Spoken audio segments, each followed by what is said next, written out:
Kanalıma hoş geldiniz arkadaşlar. Bugün birlikte bu minik cüzdanı çalışalım istiyorum. Zaten oldukça da talep görmüştü nasıl örüldüğüne dair. Bu şekilde bozuk para cüzdanı. Bunun için ben böyle bir kullanacağım. 100 gram 225 metre ölçü. Tığ olarak tulip 1 numara 1.90 milimetre tığım var. Biraz sık olsun istiyorum. Cüzdan klipsim var. Bunun ölçüsü 8 santim. Daha büyük cüzdan klipsleri için siz başlangıç sayılarını daha fazla yapabilirsiniz. Bu şekilde. Dediğim gibi bu 8 santimetre arkadaşlar. Başka da bir malzeme ihtiyacımız yok. Hemen başlayalım isterseniz. Öncelikle sihirli halka yapıyoruz. Ve şöyle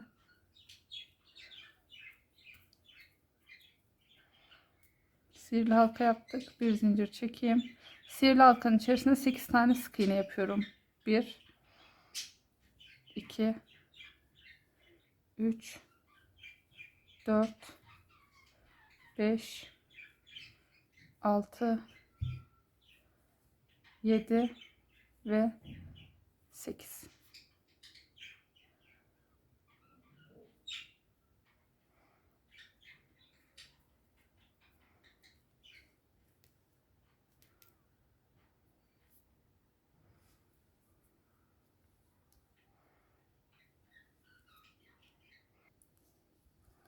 Başlangıç ilmeği ile birleştiriyorum. Kaydırma tekniğiyle.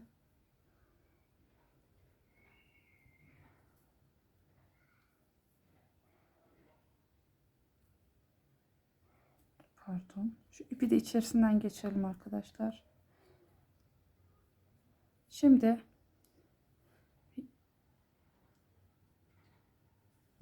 iki tane sık iğne yapalım. Buraya her bir sık iğnenin içerisine iki tane sık iğne yapacağız. İpimizi alırken arkadaşlar normalde sık iğne de ben böyle alıyorum.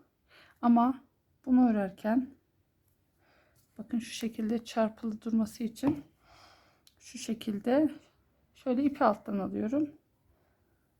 Bir, aynı yerden ikinci bir sık iğne alıyorum. 2. Şimdi ilmek belirleyicimi o ilk birinci sık iğneye takıyorum. Bu iş yerini kaybetmeyeceğiz. Bir zincirle üzerine çıkmak yerine aynı yerden her sırada devam edeceğiz. Ama yerini kaybetmeyelim, artırma yerlerimizi. Şimdi sıradaki sık iğneye 1 2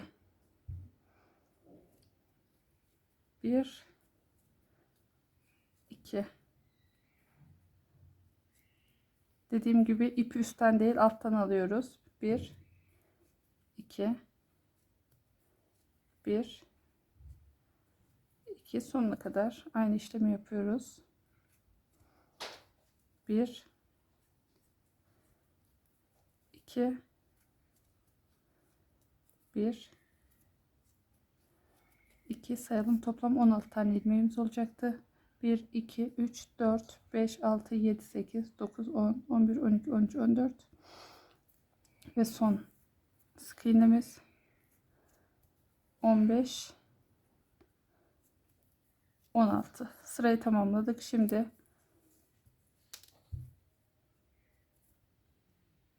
ilk sık iğnemize bir tek batıyoruz arkadaşlar. 1. Sonrakine 2 sık iğne yapıyoruz. Bu sırada da bir artırıyoruz. Bir artırmıyoruz. Şöyle ilk ilmeğimize yine ilmek belirleyiciyi takıyorum. Yine bu sefer de sıra sonuna kadar bir tek bir çift olarak örelim arkadaşlar. Bir tek bir çift. Yani aynı yere iki tane batıyoruz. Birine de tek batıyoruz. Buraya tek, hemen yanına 1 2. Sıra sonuna kadar aynı işlemi yapalım. Sıra başına geldim arkadaşlar. Şimdi yine ilk ilmeğimize bir tek yapıyoruz. Sonrakini bir tek tek, Yani bu sırada da arkadaşlar 2 tek bir çift, 2 tek bir çift olacak. Şu ilk başlangıç ilmeğimize yine işaret belirleyiciyi takalım. 2 tek ördük, bir çift, 2 tek, bir tek, bir tek, bir çift, bir tek, bir tek, bir çift. Çift dediğimiz aynı yere 2 kere batıyoruz. Şimdi sıra sonuna kadar tamamlayalım. Yine sıra sonuna geldim. Bu sırada da arkadaşlar 3 tek bir çift, 1 2 3 tek işaret belirleyici yine ilk ilmeğimize takıyorum, bir çift, 3 tek bir çift yaparak sıra sonuna geldim. Şimdi bu sıramızda arkadaşlar her birine tek batalım. Bu sırada artırma yapmayalım. Şu başlangıç yerimizi belli edeyim ben. İşaret belirleyiciyi takayım. Bu sırada herhangi bir artırma yapmayalım arkadaşlar. Her bir ilmeğe bir tane sık iğne yaparak sıra sonuna kadar ilerleyelim. Bir sonraki sıra yine 4 tek bir çift ile devam edeceğiz. Ta ki 6 tek bir çift örünceye kadar. En son sıramızda 6 tek bir çift öreceğiz arkadaşlar. Şu anda her birine bir ilmek yaparak bu sırayı böyle tamamlıyorum.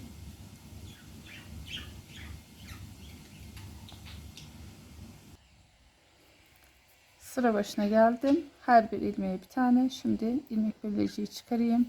Bu sırada en son neydi? 3 tek bir çiftti. Şimdi 4 tek bir çift. 1 2 3 4 tek. Şunu da şöyle ilk ilmeğimize takalım. Yerimiz belli olsun. 4 tek, 1 2 çift. 1 2 3 4 tek, bir çift, 1 2 3 4 tek, bir çift, 6 tek bir çift oluncaya kadar örelim arkadaşlar. 6 tek bir çift de ördüm şu an. Bakın sayalım: 1 2 3 4 5 6 tek bir çift, 1 2 3 4 5 6 tek, 1 2 çift. Şimdi bakın şu klipsimi açıyorum arkadaşlar. Şöyle tutuyorum. Bakın içini olabildiğince dolduruyor. Çok daha fazlası kenarlarda fazla kasma yapar. Siz de elinizdeki klipsin büyüklüğüne göre bu şekilde ayarlayabilirsiniz. Şimdi bundan sonra şu gövde bölümünü yapıyorum. Toplamda herhangi bir artırma yapmadan her bir ilmeğe bir tane batarak toplamda kaç sık iğne yapıyorum?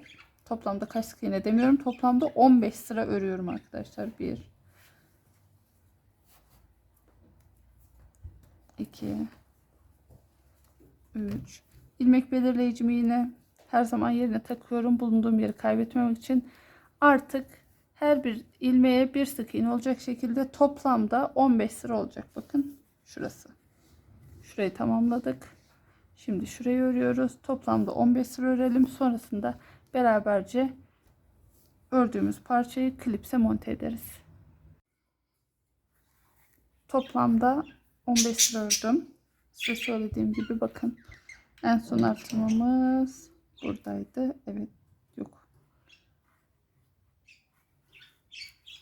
Burada 1, 2, 3, 4, 5, 6, 7, 8, 9, 10, 11, 12, 13, 14, 15. Toplamda 15 sıra ördüm. Başlangıç noktasına geldim.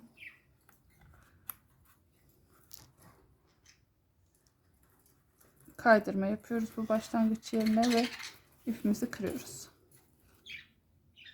Bir kaydırma yapayım. Bir zincir çekeyim. İpimizi kırıyoruz.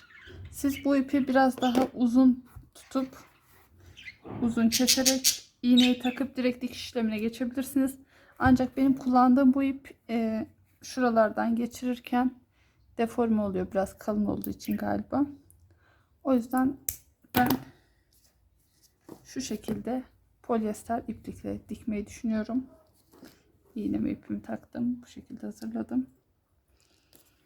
Bu ipi hemen çekelim, içerisine kaybedelim.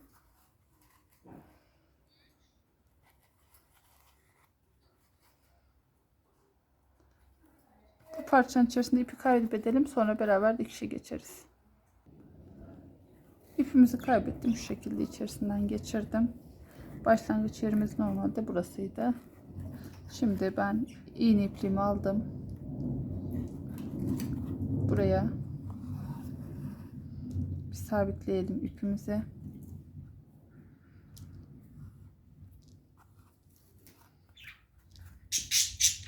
Klipsimizi açalım. Bu şekilde.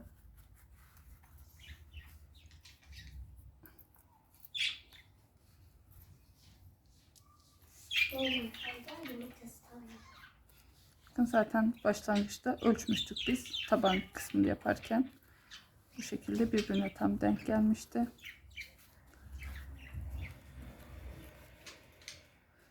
Şimdi bir ilmekten bir şuradaki deliklerden geçirerek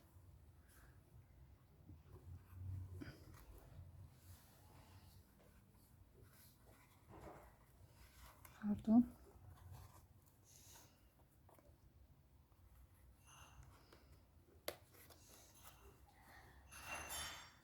bu şekilde dikiyoruz.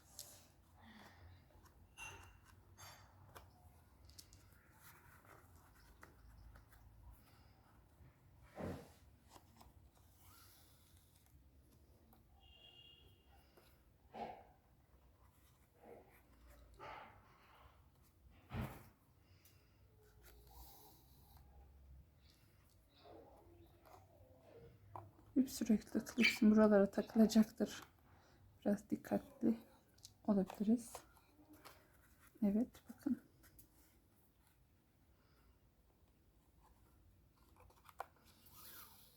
Bu şekilde en başa gelinceye kadar dikelim.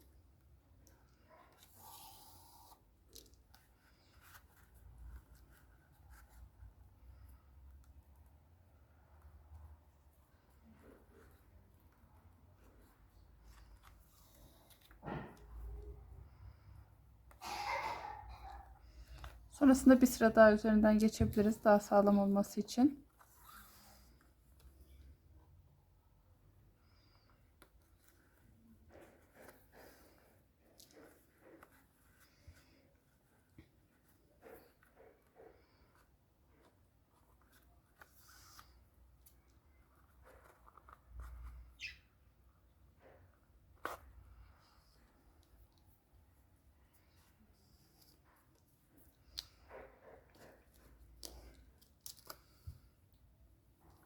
Bakın böyle.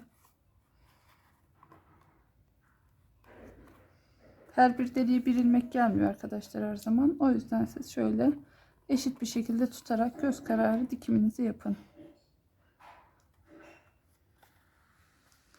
Sıra sonuna kadar böyle bu şekilde dikelim. Sonrasında son haline birlikte bakalım.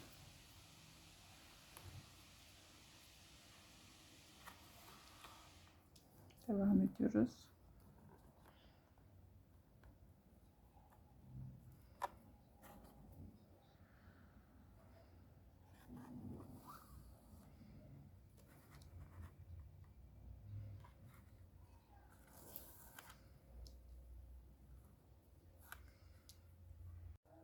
Dikme işlemini de bitirdim bu şekilde. Ben biraz kısa yapmak istedim cüzdanımı. Siz isterseniz şurayı birkaç sıra daha uzun yapabilirsiniz arkadaşlar. Benim yaptığım cüzdan bu şekilde oldu. Siz dilerseniz şu gövde kısmını ben 15 sıra ördüm ya. Siz 20 sıraya kadar örebilirsiniz. Çok çok da uzun örmeyin, o zaman da kötü görünür.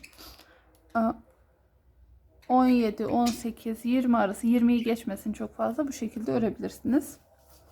Ben diğer yaptığımda pembe mor renkte ördüğümde püskül yaptım. İsterseniz bir püskül yapıp buraya takabilirsiniz. Onu da birlikte yapalım isterseniz. İpimi aldım şu şekilde. şöyle elime sarıyorum. Göz kararı herhangi bir sayı tutmuyorum. Siz sayın isterseniz.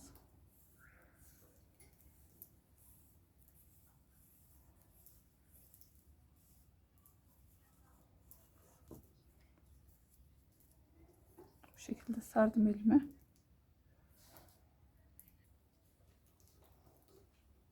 Bu şekilde kesiyorum. Şöyle şurayı bu şekilde alayım, sağlamlaştıralım.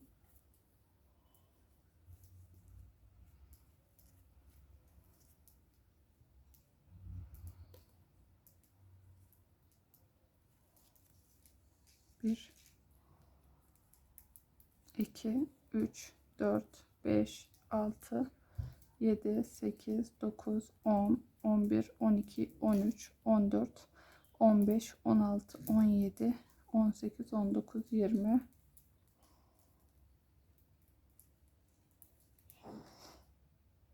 20 tane, 21, 22 tane zincir çekeyim. Başlangıç yerine sağlamlaştıralım.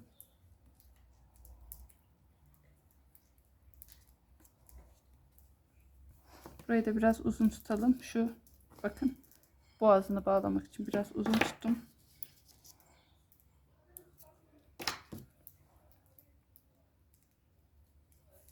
Evet.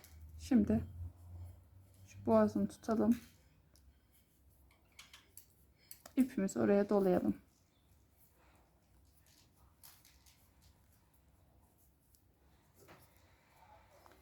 Şu arkadan alayım.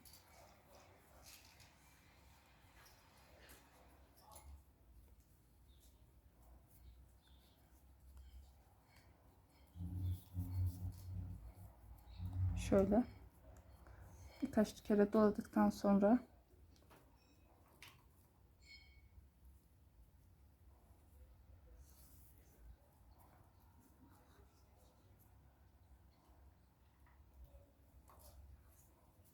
siz farklı şekilde püskül yapabiliyorsanız o şekilde yapın. Ben bunu böyle yaptım.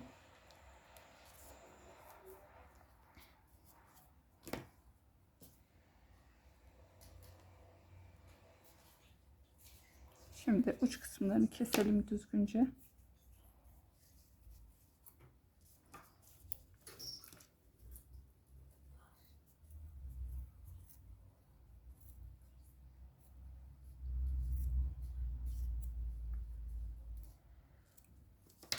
Evet, bu şekilde.